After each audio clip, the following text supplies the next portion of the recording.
అడు ఏమన్నాడు, పచ్చళ్ళు ఎంతకండి ఇంత రేటు అని చెప్పి అన్నాడు. కొంటే కొను లేకపోతే లేదు, లంచోడ కానీ అమ్మని దెంగ అని చెప్పని అంది.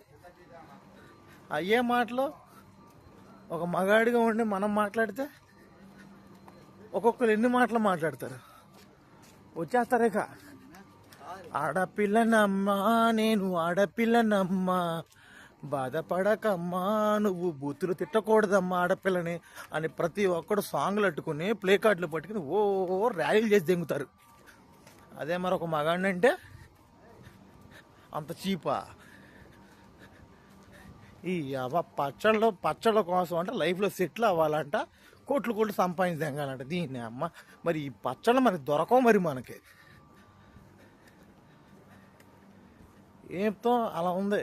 కస్టమర్ ఈజ్ దేవుళ్ళు అని పోయి కస్టమర్ ఈజ్ దెంగుళ్ళు అని వచ్చిందనమాట వ్యవహారం. కస్టమర్ ఉంటేనే ఏ బిజినెస్ అని నడిచేది, అర్థమైందా? మనం ఒక బిజినెస్ పెరుగుతున్నప్పుడు మన ఒళ్ళు దగ్గర పెట్టుకుని మాట్లాడాలి అవతలడితో. అలా మాట్లాడే దమ్ము నీకు లేనప్పుడు నోరు మూసుకుని బిజినెస్ ఆపారు తెంగి నోరు మూసి కూర్చో, అంతే ఇంట్లో కూర్చో నోరు మూసుకుని.